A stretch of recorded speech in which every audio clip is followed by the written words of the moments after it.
नमस्कार, मैं हूं श्वेतलाना शर्मा और आप देख रहे हैं हमारा विशेष कार्यक्रम आग के हवाले जिंदगी।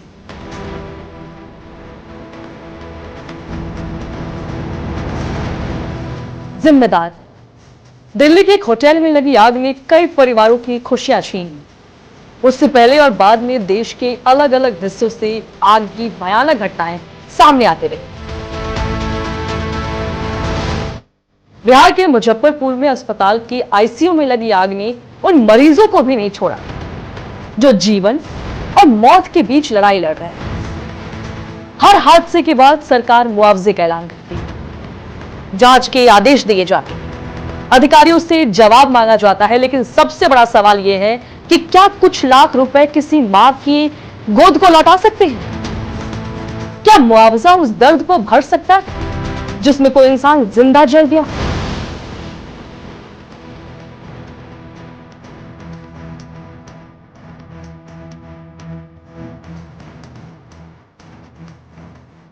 आज हम पूछेंगे कि आखिर बिना फायर सेफ्टी के होटल, अस्पताल और व्यावसायिक संस्थानों को लाइसेंस मिल कैसे जाता है?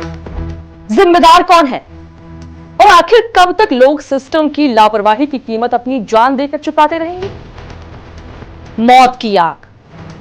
हर बार कहा जाता है ये एक दुर्घटना थी। बहुत दुखद घटना है ये जी। घटना नहीं होनी चाहिए।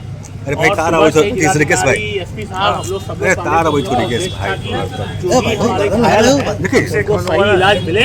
इसी क्रम में हम लोग ने जो है कई घायलों को जो है पटना भी भेजा है और यहाँ पर भी एसकेएमसीएच में और अलग अलग अस्पतालों में इनका इलाज चल रहा है। उसके बाद हम लोग की प्राथमिकता ये थी कि हम लोग ये देखें क्या कारण हुआ। लेकिन जब एक जैसी दुर्घटनाएं बार बार होने लगी तो क्या उन्हें दुर्घटना कहा जा सकता है?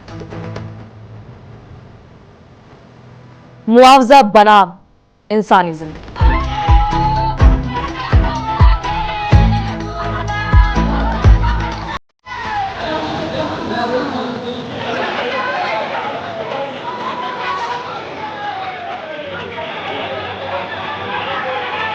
सरकार का संवेदनशील होना जरूरी है, मुआवजा भी जरूरी है, लेकिन उससे कहीं ज्यादा जरूरी है ऐसी व्यवस्था बनाना जहां मुआवजे की नौबत ही ना आए। क्योंकि किसी भी परिवार की पहली मांग पैसे नहीं होती दर्शकों, उनकी पहली मांग होती है कि उनका अपना इंसान जिंदा रहे।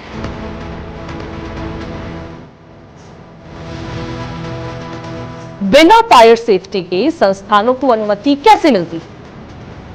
क्या निरीक्षण सिर्फ कागजों पर होता है? हर हादसे के बाद छोटे कर्मचारियों पर कार्रवाई और बड़े अधिकारियों पर चुप्पी की। क्या मुआवजा संस्कृति ने जवाबदेही खत्म कर दी? मुख्यमंत्री और सरकार की नैतिक जिम्मेदारी क्या है? अस्पताल और होटलों का वार्षिक फायर ऑडिट सार्वजनिक क्यों नहीं किया जाता? भारत में आग से होने वाली मौतें की खबरें अब इतनी सामान्य हो चुकी है कि लोग उन्हें कुछ घंटों बाद ही भूल जाते हैं, क्योंकि आए दिन ऐसी घटनाएं घटती ही रहती।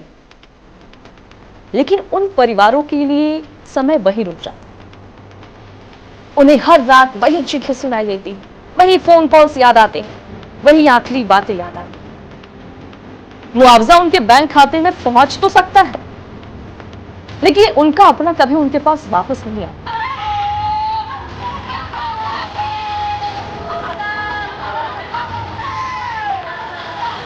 मुजफ्फरपुर हो या दिल्ली, आग की लपटें सिर्फ इमारतों को नहीं जलाती, वे परिवारों के सपने जलाती, वे बच्चों का भविष्य जलाती, वे माँ बाप की उम्मीदें जला देती। इसलिए सवाल सिर्फ ये नहीं कि आग कैसे लगी, सवाल ये है कि उसे लगने किसने दी।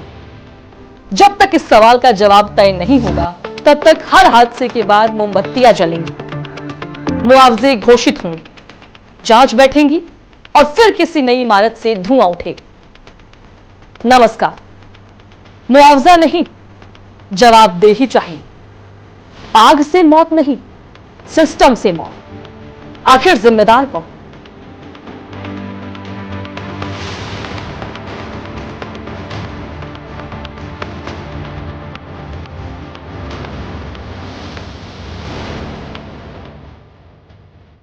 इसी गंभीर मुद्दे पर आज चर्चा करने के लिए हमारे साथ स्टूडियो में मौजूद हैं बिहार न्यूज की चीफ एडिटर कुंदन कुमार। स्वागत है सर। नमस्कार। चलिए सर, बिना देर किए हम पहला प्रश्न उठाते हैं। सर, पहला प्रश्न आपसे यही होगा कि बिना फायर सेफ्टी के संस्थानों को अनुमति कैसे मिल जाती है?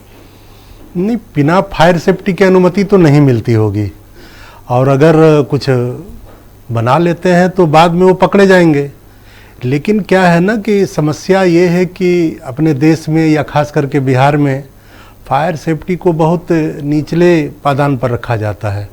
उसमें जो अधिकारियों की पोस्टिंग होती है वो भी सेंटिंग पोस्ट में जो अधिकारी को भेजना रहता है उसको फायर सेफ्टी में भेज देते हैं। तो सरकार उसको गंभीरता से लेती ही नहीं है, तो ये सब निचले पायदान पर चला जाता है, इसीलिए ऐसा होता है। अच्छा सर, एक प्रश्न उठ जाता है यहाँ कि क्या जो निरीक्षण है वो सिर्फ कागजों पर ही होता है या कहीं और भी होता है सर? कागजों पर निरीक्षण होता है नहीं होता ये कह नहीं सकते हैं, लेकिन जिस तरह से देखने के लिए मिलता है तो ये तो लगता है केवल कागज पर ही खाना पूर्ति की जाती होगी। अगर किसी के पास फायर सेफ्टी का सब सर्टिफिकेट है, लेकिन जो नॉर्म्स है एक अंतर्राष्ट्रीय स्तर का मानक होता है फायर सेफ्टी का, क्योंकि फायर सेफ्टी एक ऐसा मुद्दा है होटल में, अस्पताल में, खास करके भारत है, बिहार है, पूरे टूरिस्ट आते हैं, दुनिया भर से लोग आते हैं, तो फायर सेफ्टी का एक ग्लोबल मानक है, उसको पालन करना होता है। क्योंकि दिल्ली में भी घटना हुई तो विदेशियों की भी जान गई, बिहार में भी हो ना हो कभी बोधगया में कोई घटना हो जाए तो विदेशियों की जान जाएगी। इसलिए फायर सेफ्टी का एक ग्लोबल स्टैंडर्ड है, उसका पालन होना चाहिए। लेकिन पता नहीं कैसे नहीं करते हैं ये लोग, क्या देखते हैं क्या नहीं देखते हैं, समझ में नहीं आता है। सर, हर हादसे के बाद यही देखा जाता है कि छोटे कर्मचारियों पर कार्रवाई होती है, खूब कार्रवाई होती है, लेकिन जो बड़े अधिकारी हैं उन पर सर चुप्पी क्यों हो जाती है? छोटे अधिकारियों पर कार्रवाई करके खानापूर्ति कर दी जाती है, और बड़े अधिकारी पर कार्रवाई करे कौन?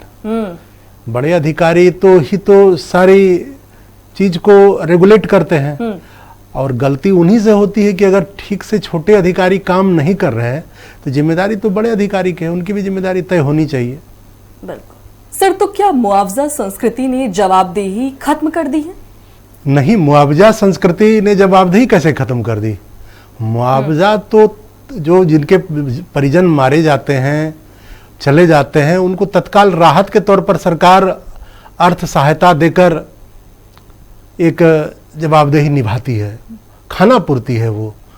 मुआवजा संस्कृति एक खाना पूर्ति है, जवाबदेही तो तय होनी चाहिए। जान जाने की जिम्मेदारी जिसके ऊपर लादी जाए उस पर कठोर कार्रवाई होनी चाहिए। बिल्कुल सर, कठोर कार्रवाई तो होनी ही चाहिए, लेकिन सर यहाँ पे सबसे बड़ा एक सवाल खड़ा होता है जो जनता भी जिसका जवाब जानना चाहती है कि क्या मुख्यमंत्री और सरकार की नैतिक जिम्मेदारी क्या होनी चाहिए? पूरी की पूरी जिम्मेदारी मुख्यमंत्री और सरकार की ही होती है। अभी तो वर्तमान में ये जो फायर सेफ्टी डिपार्टमेंट है ये गृह मंत्रालय के जिम्मे है, और गृह मंत्रालय खुद मुख्यमंत्री संभालते हैं, इसलिए पूरी की पूरी जिम्मेदारी मुख्यमंत्री जी की है। उनको इस जिम्मेदारी को लेते हुए ये एश्योर करना चाहिए कि इस पर ऐसे कदम उठाए जाएं कि आगे से ऐसी घटना की पुनरावृत्ति ना हो। सर, क्या लगता है कैसे कदम अगर मुख्यमंत्री जी उठाएंगे, सरकार उठाती है, कि ऐसी परेशानियों से जनता को निजात मिले? सर, जैसे घटनाएं अस्पताल में हो रही हैं, होटलों में हो रही हैं, और उनके जो नॉर्म्स हैं, अस्पताल में फायर सेफ्टी के नॉर्म्स हैं, होटल के फायर सेफ्टी के नॉर्म्स हैं, उनका day to day routine checkup होना चाहिए। रूटीन, जैसे एक बीट ऑफिसर होता है ना पुलिस का, कि कोई लापरवाही नहीं, उसी तरह फायर सेफ्टी के भी ऑफिसर को चाहिए कि रोज के रोज देखे जाकर ऐसे जगहों को कि कोई ऐसा फायर सेफ्टी का जो नॉर्म्स है उसका उल्लंघन तो नहीं हो रहा है। कई जगह देखा जाता है कि फायर सेफ्टी के लिए फायर एक्सटिंग्विशर लगा रहता है और वो खाली रहता है, कई जगह एक्सपायर रहते हैं, कई जगह उनके पानी ही नहीं भरे रहते हैं टैंक में। घटनाएं हो जाती है तो पता चलता है कि बाद में ये सब चीजें नहीं थी। तो रोज चेक करना चाहिए। उसके उस डिपार्टमेंट में कर्मचारियों और अधिकारियों की संख्या बढ़ाई जानी चाहिए जो रूटीन चेकअप करे, डेली चेकअप करे, खास करके अस्पतालों और होटलों का। बिल्कुल। तो कुछ ऐसे बिंदु हैं जिन पे अगर सरकार ध्यान देती है तो ऐसी परेशानियों से जनता को निजात जरूर मिलेगा। सर, अगला प्रश्न यहाँ पे ये उठ जाता है कि अस्पतालों और होटलों का वार्षिक फायर ऑडिट जो है वो सार्वजनिक क्यों नहीं किया जाता? कि नियम तो ये है कि फायर सेफ्टी का जो भी सर्टिफिकेट है वो अस्पताल, मॉल, होटल जो भी है सार्वजनिक, जहां जो लोगों की आवाजाही ज्यादा होती है उनको डिस्प्ले करना है। लेकिन जनता भी कभी ध्यान नहीं देती है इनका फायर सेफ्टी का सर्टिफिकेट लगा है नहीं है। सो घोर लापरवाही है हर तरफ से। ये सब लापरवाही का ही नतीजा है। बिल्कुल, जनता को भी देखना चाहिए कि इस अस्पताल में है कि नहीं है जहां हम इलाज कराने गए हैं, उस होटल में है या नहीं जहां हम ठहर रहे हैं, उस मॉल में है या नहीं जहां हम शॉपिंग के लिए गए हैं, उनको चेक करना चाहिए। जनता अगर चेक करने लगे और सरकार को सचेत करे तो इस तरह की घटनाएं नगण्य हो जाएंगी। सर की बातों से एक लाइन ये भी निकलता है कि अगर जनता सतर्क रहे, सचेत रहे, चीजों पे उसकी पैनी नजर हो जनता की, आप सभी की, तो ऐसी परेशानियों से जरूर हमें छुटकारा मिल सकता है।